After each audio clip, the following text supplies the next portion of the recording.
बिस्मिल्लाहिर्रहमानिर्रहीम। अस्सलाम वालेकुम 7th क्लास। क्या कैसे हैं बेटा? मैं उम्मीद करती हूँ आप सब ठीक होंगे, खैरियत से होंगे। चलें बेटे अपनी बुक को ओपन करें। आज हमने पढ़ना है सबक नंबर 11, मेरी आवाज़ सुनो। ठीक है, ये कौन कह रहा है, आपने इस पर गौर करना है। किसने कहा है मेरी आवाज़ सुनो? ये आप चैप्टर पढ़ोगे तो आपको पता चलेगा। ये जो बना हुआ है तस्वीर, उससे भी आपको अंदाज़ा हो जाएगा कि क्या है, कौन सी चीज़ गोल होती है। ज़मीन गोल होती है। तो ज़मीन कह रही है कि मेरी आवाज़ सुनो। किससे कह रही है? लोगों से कह रही है कि जो लोग यहाँ पे इस पे बसते हैं, जो जो कुछ करते हैं, वो मेरी आवाज़ सुने, मेरे भी दुख हैं उनको समझें। ठीक है, आपने जो ज़मीन पे तब्दीलियाँ होती हैं, जो जो उस पर मनफी असरात पड़ते हैं इन साइंसी इजादात से, उसके बारे में हमने पढ़ना है आज। ठीक है जी, हम अपनी रीडिंग का स्टार्ट करते हैं। मैं एक सयारा हूँ, वो सयारा जिस पर आप रहते हैं। दुनिया वालों ने मेरा नाम ज़मीन रखा है। मैं हज़ारों साल पहले वजूद में आई थी। मैं जैसी आज नज़र आती हूँ पहले ऐसी ना थी। मेरे सीने पर जंगलात थे। इन जंगलों में हर तरह के जानवर भागते फिरते थे। यानी पहले जैसे अब तब्दीलियाँ हो गई हैं, कितना ज़मीन काट काट के उस पर प्लाजे बन गए हैं, फैक्ट्रियाँ लग गई हैं, कारखाने लग गए हैं। पहले क्या थे? जंगलात थे, सब्ज़ा ही सब्ज़ा था। ज़मीन इसी तरह थी कि उस पर सब्ज़ा था, जंगलात थे, काश्त होती थी। लेकिन अब लोग काट काट के, जैसे अब ये देखें, अब जैसे नई कॉलोनियाँ आबाद हो रही हैं, जैसे जिनमें हम भी, हमारी रहाइश भी है। तो पहले ये ज़मीन कुछ साल पहले, ज़्यादा दूर नहीं जाते, ये तो 10-15 साल पहले की बात है कि ये ज़मीन काश्त के काबिल थी, यहाँ पे फसलें उगती थीं।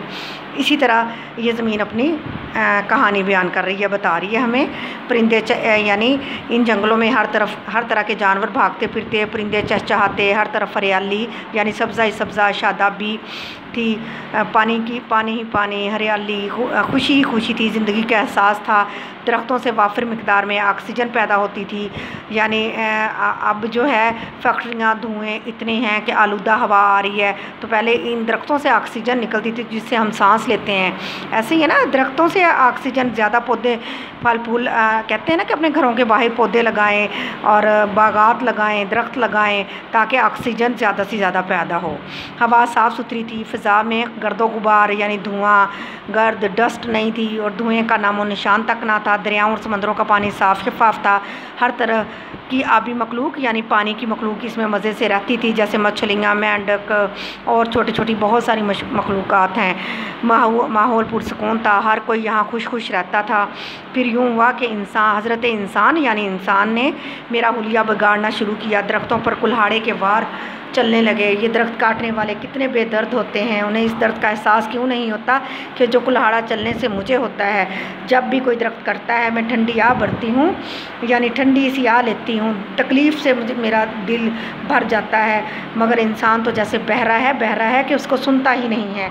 मेरी आहें, मेरी फरियादें यानी मेरी तकलीफ़, मेरी रोना धोना इसके दिल पर कुछ असर नहीं करती। दुनिया वाले कहते हैं वक्त गुजरने के साथ साथ इंसान ने तरक्की की है। वो पत्थर के ज़माने से तरक्की करते करते एटमी दौर में पहुंच चुका है। उसने कारखाने बना लिए हैं, तेज़ रफ्तार गाड़ियां ईजाद कर ली हैं। वो परिंदों की तरह हवाओं में उड़ता फिरता है। वो समंदरों के सीने पर ही नहीं, ज़ेरे आब भी तैर सकता है, यानी ज़मीन के नीचे, पानी के नीचे। उसने कीमियाई खादों और कीड़े मार अद्वियात से फसलों की पैदावार कई गुना बढ़ा ली है। अगर ये सच है तो कोई इससे पूछे, मियाँ तरक्की इसको कहते हैं? तुमने कारखानों से पैदावार में तो बेतहाशा इजाफा कर लिया है, मगर कभी इन कारखानों की चिमनियों से उठने वाला धुआं भी देखा है? कभी इसकी तरफ तवज्जो दी कि ये धुआं किस तरह मेरे हुस्न को ख़राब कर रहा है, यानी ज़मीन के हुस्न को? तुम बर्क रफ्तार गाड़ियों यानी तेज़ तर चलने वाली गाड़ियों की ईजाद पर इतराते हो, यानी शेखियाँ मारते हो, फ़ख्र करते फिरते हो।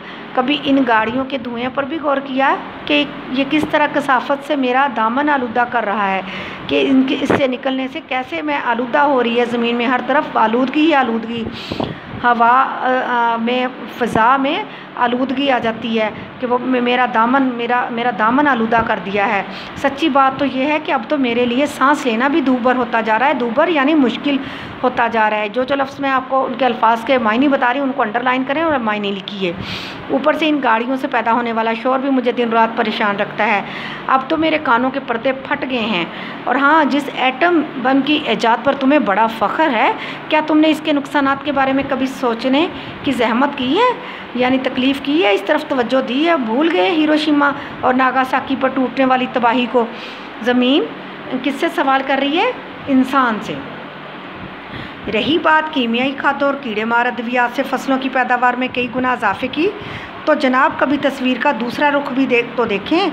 जब इन अद्वियात का छिड़काव किया जाता है तो इनके मुज़र असरात यानी जहरीले इनके बुरे असरात जो हैं मेरी फ़िज़ाओं को जहर आलूद कर देते हैं। छिड़काव की गई सब्ज़ियों, फलों और अनाज से तुम्हारी सेहत पर क्या असर पड़ रहा है?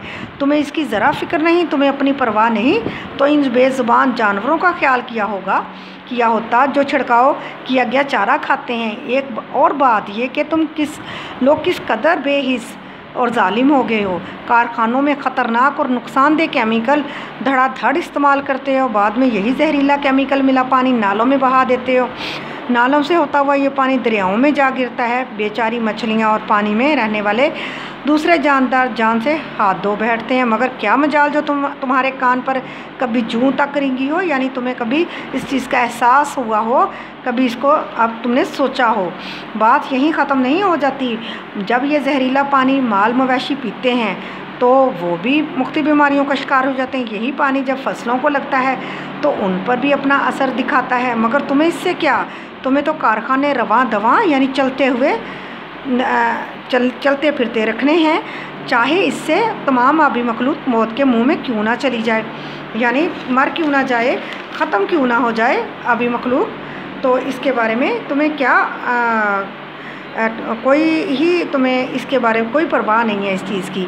चलें बेटे, आज का हमारा जो है मेरी आवाज़ सुनो का जो हमने पढ़ा है लेसन, आज का इतना ही है। इसको आपने अच्छे से पढ़ना है, इसको समझना है और इसको गौर भी करना है। क्या इनकी बात, ज़मीन की बात सही है? वो सही अपने बारे में कह रही है, सही ही तो कह रही है कि जब ये पानी